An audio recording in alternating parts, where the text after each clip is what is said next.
আসসালামু আলাইকুম। আশা করি সকলেই ভালো আছেন। সোশ্যাল ডেভেলপমেন্ট ফাউন্ডেশন এসডিএফ এ একটি নিয়োগ সার্কুলার প্রকাশ করা হয়েছে, যেখানে কিন্তু মোটামুটি অনেকগুলো পদের সংখ্যা রয়েছে। এখানে শুধুমাত্র অষ্টম শ্রেণী থেকে শুরু করে মানে এসএসসি পাস থেকে শুরু করে এসএসসি, এইচএসসি, অনার্স ডিগ্রি এবং বিভিন্ন শিক্ষাগত যোগ্যতার জন্য বিভিন্ন পদের সংখ্যা রয়েছে।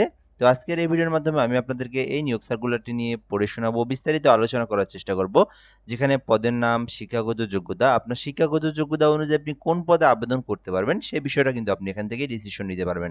কিভাবে অ্যাপ্লিকেশন করতে হয় এই বিষয়ে আমি আপনাদেরকে ধারণা দেবো। তো সম্পূর্ণ ভিডিওটা আপনারা একবারে শেষ পর্যন্ত দেখবেন, তাহলেই বর্তমান যে চলমান নিয়োগ সার্কুলার সোশ্যাল ডেভেলপমেন্ট ফাউন্ডেশন এটা সম্পর্কে জানতে পারবেন।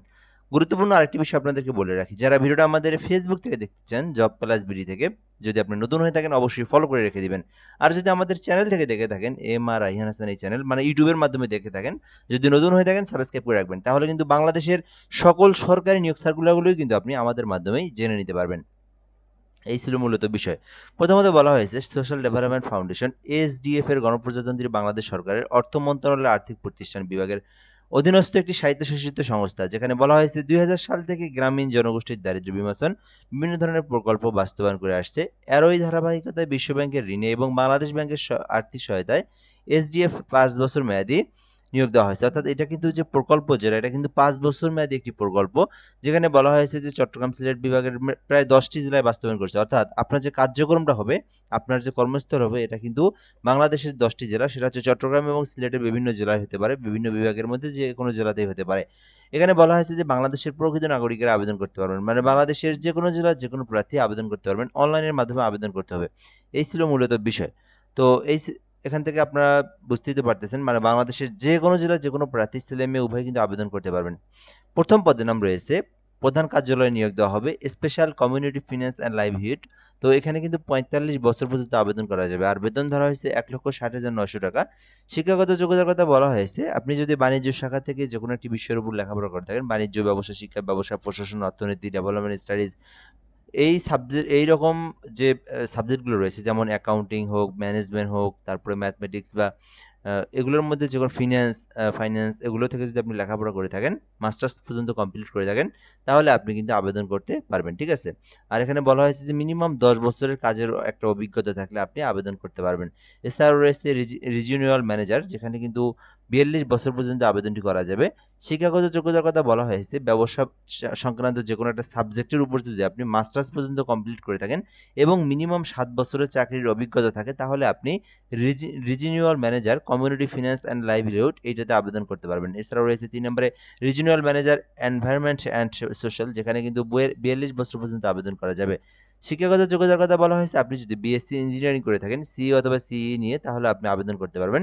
আর এখানে মিনিমাম 7 বছরের কাজের যদি অভিজ্ঞতা থাকে, তাহলে আপনি রিজিওনাল ম্যানেজার পদে আবেদন করতে পারবেন। রিজিওনাল ম্যানেজার টিম লিডার নিয়োগ দেওয়া হবে, যেখানে কিন্তু 42 বছর পর্যন্ত আবেদন করা যাবে, 99,000 টাকা বেতন। আবেদন করতে চাইলে যে কোনো সাবজেক্ট থেকে আপনি মাস্টার্স পাস করেন, আর আপনার যদি একটা 7 বছরের অভিজ্ঞতা থাকে, তাহলে আবেদন করতে পারবেন। অ্যাসিস্ট্যান্ট রিজিওনাল ম্যানেজার রয়েছে, 42 বছর পর্যন্ত আবেদন করতে পারবেন। এখানে বলা হয়েছে যে কোনো সাবজেক্ট থেকে আপনি মাস্টার্স পাস করলে আবেদন করতে পারবেন। এছাড়া রয়েছে ক্লাস্টার কোঅর্ডিনেটর, যেখানে কিন্তু 40 বছর পর্যন্ত আবেদন করতে পারবেন। আর এখানে আবেদনের জন্য মাস্টার্স ডিগ্রি লাগবে, অর্থাৎ মাস্টার্স পাস থাকতে হবে, তাহলে আবেদন করতে পারবেন। ক্লাস্টার ফ্যাসিলিটেটর রয়েছে, যেখানে কিন্তু স্নাতক ডিগ্রি মানে অনার্স পাস করে আবেদন করতে পারবেন, চাইলে দেখতে পারেন। এছাড়াও cluster facilitator environment and social রয়েছে, 40 বছর পর্যন্ত আবেদন করতে পারবেন। তো এখানে শিক্ষাগত যোগ্যতা বলা হয়েছে ডিপ্লোমা ইঞ্জিনিয়ার যদি লেখাপড়া করে থাকেন, অথবা বিএসসি ইঞ্জিনিয়ারিং লেখাপড়া করে থাকেন, সিই অথবা সিই নিয়ে, তাহলে আবেদন করতে পারবেন। এছাড়াও নিচের দিকে দুটি পদ রয়েছে, একটি হচ্ছে ক্লাস্টার ফ্যাসিলিটেটর, যেখানে আপনাকে মিনিমাম কম্পিউটার ডিগ্রি এবং কম্পিউটার ডিপ্লোমা থেকে লেখাপড়া করে দিলে এবং 6 মাসের একটা কম্পিউটারের কাজের অভিজ্ঞতা থাকলে আবেদন করতে পারবেন। এছাড়াও রয়েছে পিয়ন গার্ড, যেখানে শুধুমাত্র এসএসসি পাস করে আবেদন করতে পারবেন। তো আপনার যে শিক্ষাগত যোগ্যতা রয়েছে, সেই শিক্ষাগত অনুযায়ী যে পদে ইচ্ছা সেই পদে আবেদন করতে পারবেন। আবেদন করতে গুরুত্বপূর্ণ বেশ কিছু বিষয় রয়েছে। প্রথমত বলা হয়েছে এই সার্কুলারে আবেদনের জন্য প্রসেস যেটা, এবং বর্তমানে আবেদনটা চলমান রয়েছে, যেটা কিন্তু একেবারে 15 জুলাই পর্যন্ত আবেদনটি করতে পারবেন। আর আবেদনের জন্য যে লিঙ্ক দেওয়া রয়েছে এসডিএফ বিডি টেলিটক.com বিডি, মূলত এই লিঙ্কটাতে প্রবেশ করে আপনার সকল তথ্য দিয়ে আপনার আবেদনটা ফর্ম পূরণ করে আপনার আবেদনটা সম্পূর্ণ করবেন। ঠিক আছে? এখানে ছবি স্বাক্ষরের মাপ দেওয়া রয়েছে। আবেদনটা সম্পূর্ণ করার পরে আপনার যে গ্রেড আছে সেই গ্রেড অনুযায়ী বা সেই এখানে যে বেতন ভাতার উপর যে গ্রেড আছে সেই গ্রেড অনুযায়ী ফি যেটা দিতে বলছে সেই ফিটা কিন্তু দিতে হবে।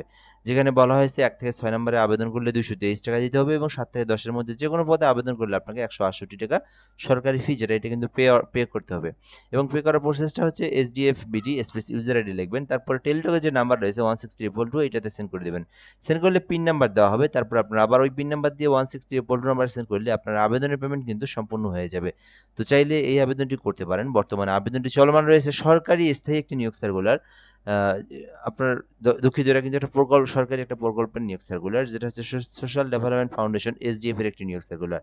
সো আশা করি আপনারা বুঝতে পেরেছেন। এই নিয়োগ সার্কুলার নিয়ে যদি আপনার আরো কোনো কিছু জানার থেকে থাকে সেক্ষেত্রে আপনি কমেন্ট করতে পারেন। রিপ্লাই দিয়ে জানিয়ে দেওয়া হবে ইনশাআল্লাহ। ভালো থাকবেন। আসসালামু আলাইকুম।